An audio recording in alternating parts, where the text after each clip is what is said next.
So today we are starting a new chapter, alternating current, which is the 7th chapter of your NCERT. I think आपको सबको idea होगा इसके बारे में कि आपने कहीं ना कहीं पढ़ा ज़रूर होगा अल्टरनेटिंग करंट के बारे में कि करंट दो तरह के होते हैं, एक को हम डीसी या डायरेक्ट करंट कहते हैं और दूसरा अल्टरनेटिंग करंट या एसी कहते हैं इसको। आज तक आपने जो भी फिज़िक्स पढ़ी है या चाहे आपने अब से पहले चैप्टर में पढ़ी हो करंट वाली फिज़िक्स स्पेशली, या आपने 10th क्लास में पढ़ा हो थोड़ा बहुत इसके बारे में, उस सारी की सारी फिजिक्स में डायरेक्ट करंट ही यूज़ किया गया था। ये पहली बार है कि आपको अल्टरनेटिंग करंट इंट्रोड्यूस करवाया जा रहा है। इससे पहले आपने कहीं इसके बारे में नहीं पढ़ा होगा, सिर्फ आपको बताया तो गया होगा।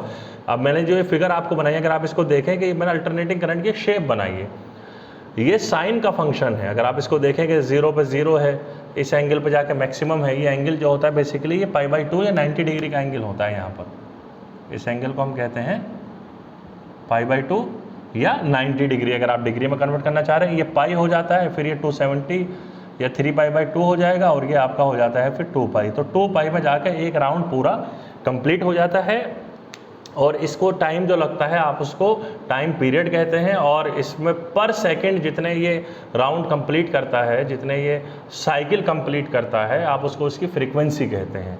तो फ्रीक्वेंसी का मतलब है ऑस्किलेशन या साइकिल पर सेकंड, और टाइम पीरियड का मतलब होता है time required to complete 1 cycle और 1 ऑस्किलेशन। ठीक है जी।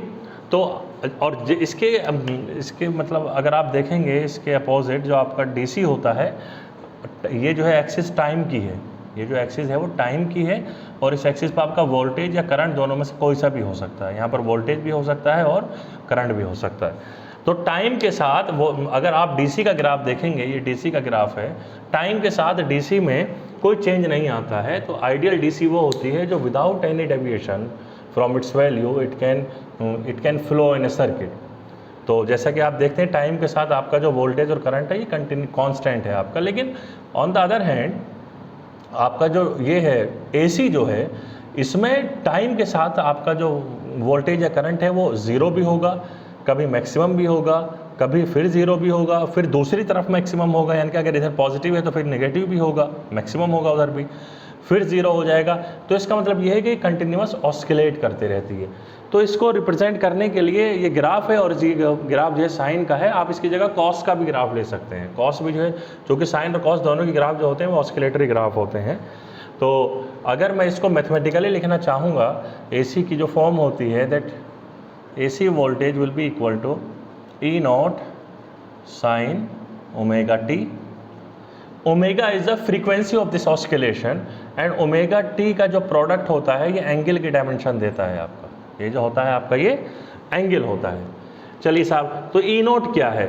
अब मैंने अभी आपको बताया ना कि कभी कभी ये मैक्सिमम भी होती है, कभी ज़ीरो होती है, कभी दूसरी तरफ मैक्सिमम होती है। तो जो मैक्सिमम वैल्यू होती है किसी पर्टिकुलर करंट के लिए या वोल्टेज के लिए, आप उसको E0 से रिप्रेजेंट करते हैं, उसके आगे ज़ीरो लगा देते हैं हम। तो ज़ीरो का मतलब ये होता है कि ये इससे ज़्यादा मैक्सिमम वैल्यू नहीं हो सकती। इसको हम पीक वोल्टेज भी कहते हैं, क्योंकि ये पीक का वोल्टेज है, पीक वैल्यू या पीक वोल्टेज। अगर करंट है तो पीक करंट, और अगर आपका वोल्टेज है तो पीक वोल्टेज इसको आप कहेंगे। तो ये आपकी पीक वैल्यू होती है, सॉरी, ये आपकी पीक वैल्यू हो जाती है। अच्छा जी, जिस तरह से आपने वोल्टेज को लिखा है इसी तरह से आप इसके करंट को भी लिख सकते हैं। तो ये होता है I = I0 sign omega T. Same भी हो सकता है और इसके साथ कोई एंगल भी हो सकता है फाई। इसको हम फेज एंगल कहते हैं। अगर कोई एंगल नहीं है, इसका मतलब ये है कि साइन और जो है आपका करंट और वोल्टेज जो है वो दोनों एक ही फेज में है, कोई दोनों में फेज डिफरेंस है ही नहीं। लेकिन अगर कोई इसके साथ में कोई एंगल और ऐड हो जाए, जो कि हम देखेंगे आपके में जब आप आगे इसको पढ़ेंगे तब मैं इसमें बताऊंगा आपको कि देखिए यहाँ पर कैसे चेंजेस आ गए हैं इसमें, वहाँ पर फेज़ आ जाता है। तो फेज़ हो भी सकता है और नहीं भी हो सकता। अच्छा, इसके अलावा इसका जो सिंबल होता है वो सिंबल इसका इस तरह से होता है, जैसे डीसी का कैसा होता है, एक बैटरी बनी होती है ऐसे, ये प्लस ये माइनस। इस तरह से एसी का जो सिंबल है वो ये है, और ये जो डीसी का लिए सिंबल होता है वो ये यूज़ किया जाता है। इसके बाद एक बड़ी इंपॉर्टेंट क्वांटिटी होती है जिसको हम कहते हैं आरएमएस वैल्यू। अच्छा, आरएमएस वैल्यू का थोड़ा इसका बैकग्राउंड समझने के लिए आप इसको इस तरह से समझें। मान लीजिए जैसे ये साइन का ग्राफ था, ये साइन थीटा का ग्राफ किसी ने प्लॉट किया, चूँकि ओमेगा इंटू टी जो है थीटा ही देते हैं, दोनों की डायमेंशन एंगल की ही होती हैं, तो आप थीटा या ओमेगा टी दोनों में से कुछ भी कह सकते हो। ये साइन का ग्राफ है, और साइन की जो मैक्सिमम वैल्यू हो सकती है प्लस साइड में वो +1 है, और जो मिनिमम वैल्यू नेगेटिव साइड में हो सकती है वो -1 है। ये एक साइन का ग्राफ। इसकी एवरेज वैल्यू क्या हो जाएगी फॉर वन साइकिल? जैसे ये है, एक ये है, तो ये आपकी इसकी एक साइकिल होगी, एक मैक्सिमा और एक मिनिमा, एक कंप्लीट साइकिल हो गई। तो एक कंप्लीट साइकिल के लिए आपका जो साइन का ग्राफ है उसकी जो एवरेज वैल्यू होगी भाई +1 प्लस -1, तो 0 हो गया, डिवाइडेड बाई 2, एवरेज निकालते हैं इसी तरह से। तो उसकी जो एवरेज वैल्यू होगी दैट विल बी 0। यानी कि अगर आप average EMF, average voltage, AC voltage या एवरेज एसी करंट अगर आप मेजर करना चाहते हैं तो आपका एवरेज मिलेगा ही नहीं आपको। अब क्या करें इसको रिजॉल्व करने के लिए? ऐसा तो नहीं है कि एवरेज नहीं होता, एवरेज तो होता है, एग्जिस्ट करता है। तो उसका एवरेज निकालने के लिए क्या करा आपने? इस साइन के फंक्शन का स्क्वायर किया। तो स्क्वायर करने के बाद प्लस वाला तो प्लस ही रहता है, प्लस का स्क्वायर प्लस होता है, लेकिन नेगेटिव का स्क्वायर भी प्लस हो जाता है। तो ये जो ग्राफ है ये कुछ इस तरह का ग्राफ आएगा, ये भी प्लस, ये भी प्लस, ये भी प्लस। अच्छा, साइन स्क्वायर थीटा की भी जो मैक्सिमम वैल्यू है वो भी प्लस ही हो सकती है। अगर साइन थीटा की मैक्सिमम वैल्यू +1 है तो साइन स्क्वायर थीटा भी +1 का स्क्वायर +1 ही रहेगा। तो इसकी जो वैल्यू आ गई है वो इन बिटवीन 0 to 1 आ गई।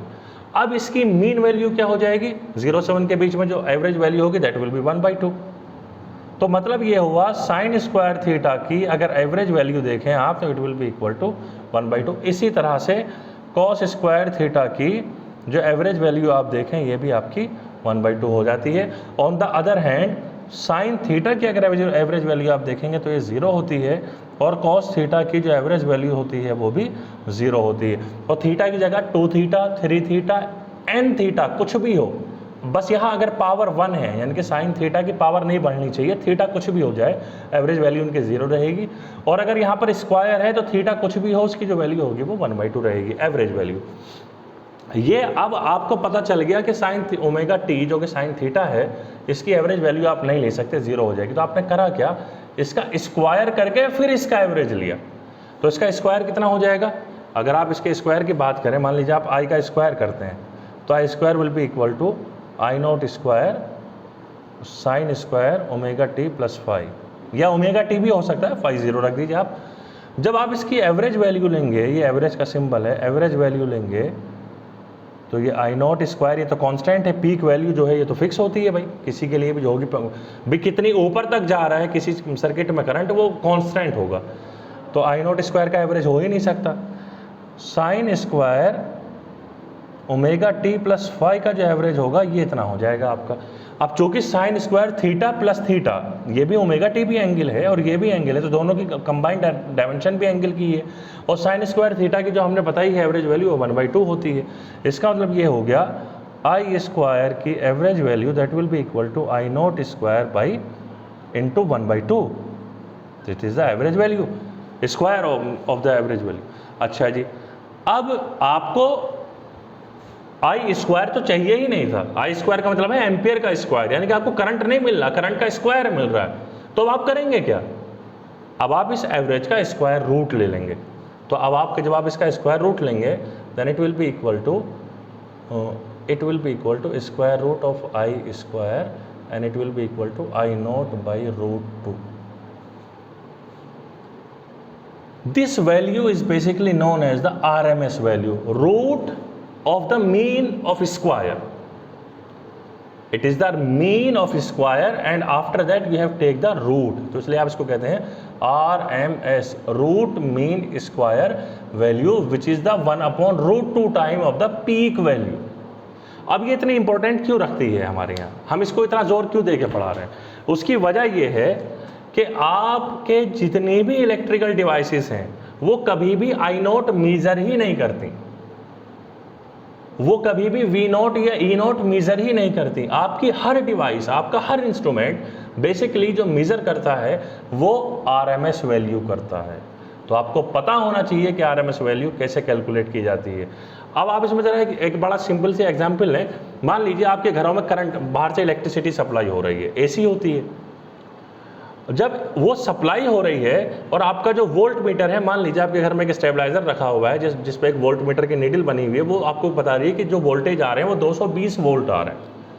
आपको वोल्टेज कितने दिखाई दे रहे हैं? 220 वोल्ट दिखाई दे रहे हैं। अब मैंने बताया कि आपके जितने भी इंस्ट्रूमेंट हैं वो बेसिकली कौन सी वैल्यू रीड करते हैं? RMS value. तो ये वोल्टेज जो आपके वो आ रहे हैं ये बेसिकली RMS वोल्टेज है। These are the root mean square voltage. इसका मतलब ये है एक्चुअली कितने आ रहे हैं। तो एक्चुअल के लिए ये फॉर्मूला यूज करिए, VRMS is equal to V0 upon √2। ठीक है, जिस तरह से IRMS I0 अपॉन √2 है, इसी तरह से VRMS भी V0 अपॉन √2 हो रहा हो, बाय द सेम एनालॉजी। चलिए साहब, अब आपको एक्चुअल होते हैं V0, तो V0 हो जाएगा √2 टाइम ऑफ द VRMS, और √2 का मतलब हो गया 1.414 और RMS का मतलब हो गया 220 जो आपका इंस्ट्रूमेंट बता रहा है। तो एक्चुअल में आपके तकरीबन 311 वोल्ट आ रहा है। लिटरली जो आपकी वोल्टेज आ रहे हैं वो 311 है, लेकिन आपका इंस्ट्रूमेंट कितने दिखा रहा है? आपका इंस्ट्रूमेंट उनको दिखा रहा है कि आपके यहाँ वोल्टेज आ रहे हैं 220। तो इसीलिए RMS वैल्यूज़ को कहीं कहीं इफेक्टिव वैल्यू भी लिखा होता है कि ये वो इफेक्टिव वैल्यू है जो रीड करेगा आपका इंस्ट्रूमेंट, लेकिन एक्चुअल में और इसमें क्या रिलेशन है ये हमने आपको यहाँ पर बता दिया है। तो I hope you understood about these things of AC। इस चैप्टर में आगे बढ़ने से पहले कुछ लोड एलिमेंट्स हैं जिनके बारे में आपको जान लेना ज़रूरी है, और जिनमें से एक के बारे में आप जानते भी होंगे।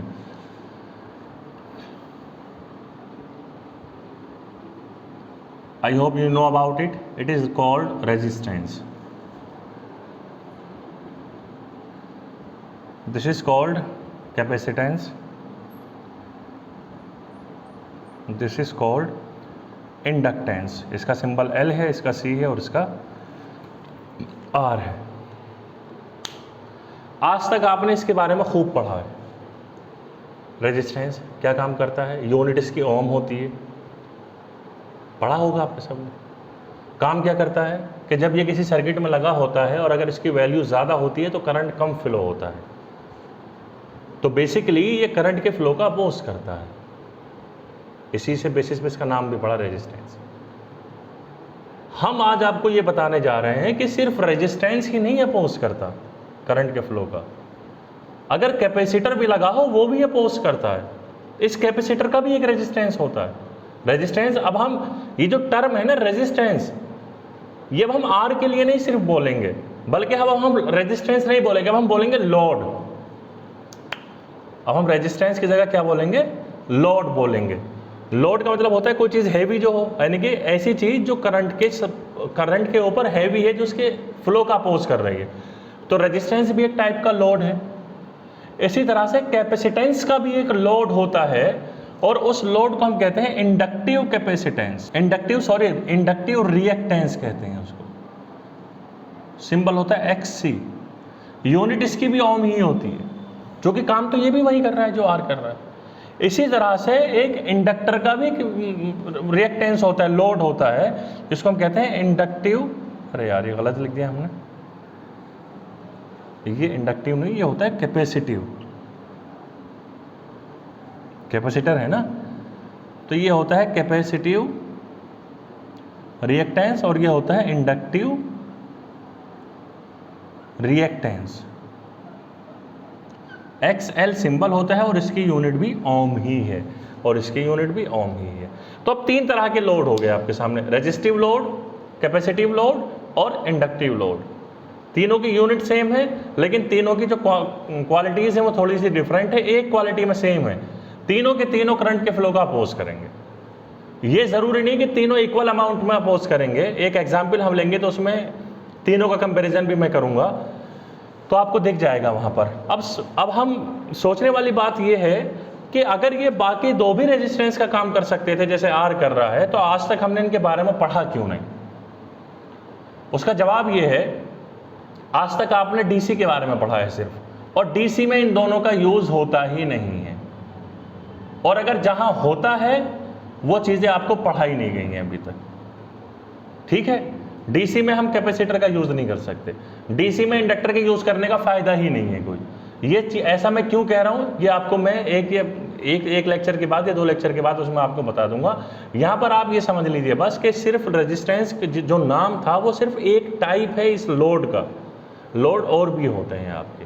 और मैं सबसे पहले डिस्कस करूंगा एक ऐसा सर्किट जो कि जिससे आप सभी फैमिलियर हैं, जिसमें रेजिस्टेंस लगा होगा सिर्फ, और मैं उसमें वोल्टेज और उसके अक्रॉस करंट देखूंगा रेजिस्टेंस में कितना डेवलप होता है। तो चलिए शुरू करते हैं हम for a load circuit which only consist resistance. तो रेजिस्टिव सर्किट से शुरू करते हैं। एक AC सोर्स लगा हुआ है, मैं बता चुका हूँ सिंबल इसका ये होता है, और एक रेजिस्टेंस यहाँ पर लगा हुआ है। एक AC करंट यहाँ पर फ्लो होगा, IR इसको कह लीजिए चाहें तो आप, और उसके अक्रॉस एक वोल्टेज डेवलप होगा, आप उसको VR कह लीजिए। ये आपका सोर्स लगा हुआ है, इसका वोल्टेज AC वोल्टेज E है, एंड E इज चूँकि AC है तो it can be written as sine omega t। By applying the Kirchhoff loop law, you will find E will be equal to VR.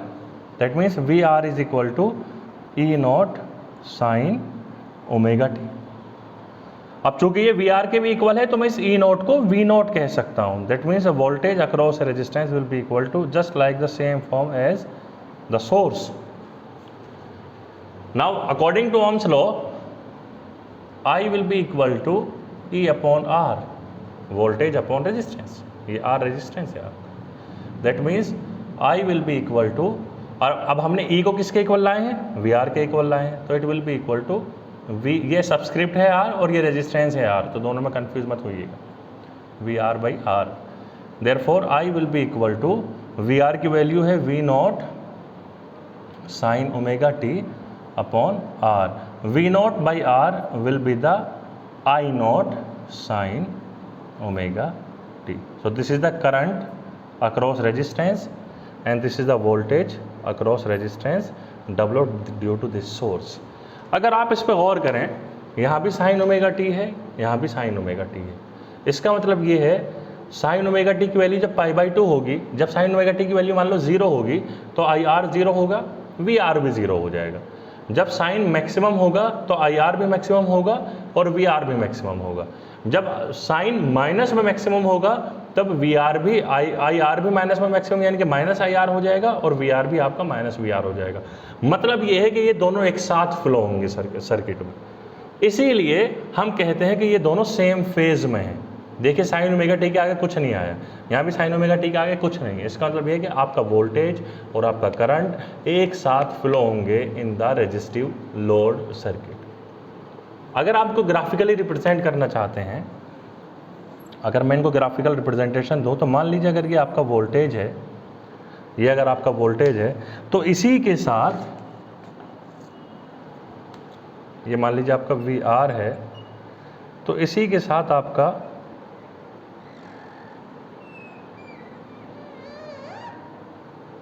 IR भी जा रहा होगा। ठीक है, मैग्नीट्यूड में डिफरेंट हो सकता है, जितना VR का मैग्नीट्यूड है उतना IR का मैग्नीट्यूड ना हो, ये पीक वैल्यू दोनों की डिफर हो सकती हैं, मैं इस बात से मना नहीं कर रहा, लेकिन दोनों के चलने का जो तरीका है वो एक साथ ही रहेगा दोनों का। अब इनको एक डायग्राम होते हैं जिनको हम फेजर डायग्राम कहते हैं। Phasor diagram, phasor diagram basically वो वेक्टर होते हैं which can rotate around the origin. तो मान लीजिए, जस्ट सपोज करिए कि ये आपका VR है जो कि एंगल बनाता है omega T, theta is the omega T. मैं पहले ही बता चुका हूँ ये ओमेगा इंटू टी जो है डायमेंशन थीटा की होती है। तो जहाँ पर VR है उसी वेक्टर के साथ आपका IR भी होना चाहिए, यही तो बता रहे हैं ये दोनों चीज, कोई दोनों में डिफरेंस ही नहीं। तो ये जो रिप्रेजेंटेशन है जिनमें आप इनको ऐसे वेक्टर ट्रीट करके यहाँ पर प्लॉट कर देते हो, आप उनको फेजर डायग्राम कहते हैं। इस पर एक छोटा सा सवाल है, आप उसको देख लीजिए। किसी सर्किट में, ये आपका क्वेश्चन हो जाएगा, किसी सर्किट में रेजिस्टेंस लगा हुआ है 200 ओम का, और वहाँ पर जो सोर्स है उसकी जो पीक वैल्यू है E note that is around 36 volt, और जो फ्रीक्वेंसी है इस सिग्नल की, AC सिग्नल की, वो 60 हर्ट्ज है। ठीक है, ये वैल्यूज दी गई हैं। रेजिस्टेंस लगा है किसी सर्किट में, जैसे इस R की वैल्यू आप जो है 200 कर दो, ई नोट जो सोर्स है उसकी जो पीक वैल्यू है वो आपकी 36 वोल्ट है, और new is the frequency of the oscillation, क्योंकि एसी करंट है तो ऐसे ऐसे ऑस्किलेट करता हुआ चलता है वो 60 हर्ट्ज दी है।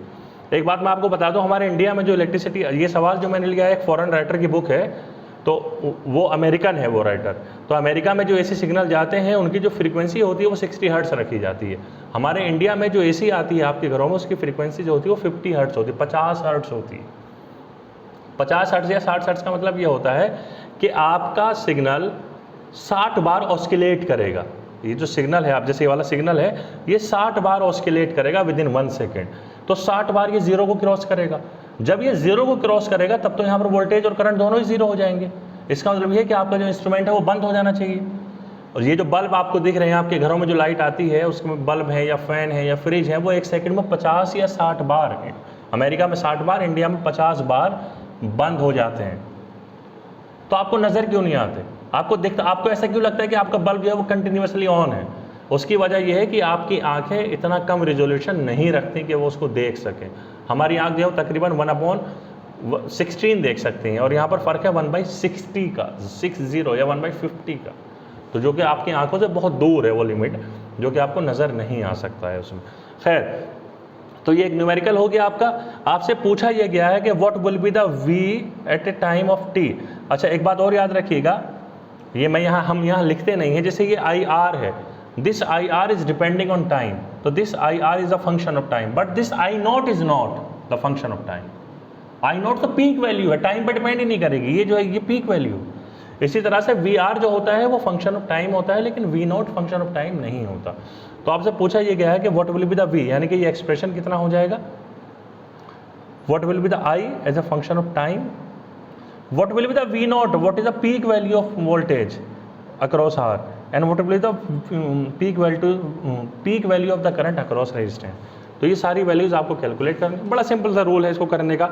भाई जितना ई नोट था उतना ही वी नोट है, तो वी नोट तो आपका आ गया आसानी से, वी नोट 36 वोल्ट हो गया। चलिए साहब, कोई मसला नहीं। वी टी होता है, V is the function of time, it is equal to V naught sine omega T. आपको ओमेगा कैलकुलेट करना पड़ेगा।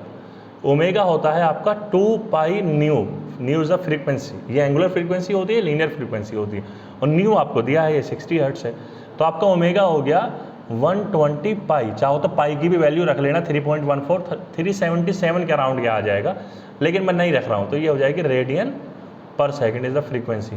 तो अब आपका वी आप लिख लीजिए, V is equal to V R कह लीजिए चाहे तो आप इसको, V R is equal to V naught which is 36 sine omega which is 120 pi या 377 कर लीजिएगा आप इसको, पाई इंटू टी। तो this will be the V at time, this is V at time T आपका हो गया।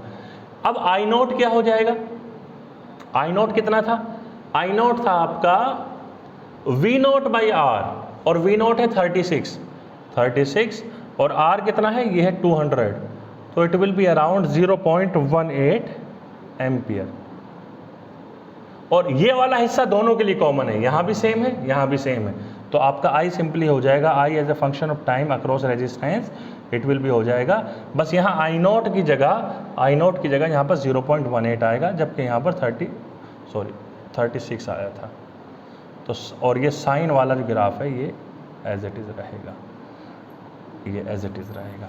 तो आप ज़रा इसको ध्यान से देख लीजिएगा, क्योंकि ये वैल्यूज़ मैं कई सारे न्यूमेरिकल में अभी यूज़ करने जा रहा हूँ। अभी मैं 2 सर्किट और यूज़ करूँगा, तो उनमें न्यूमेरिकल वैल्यूज़ यही रखूँगा मैं सबके लिए। चलिए साहब,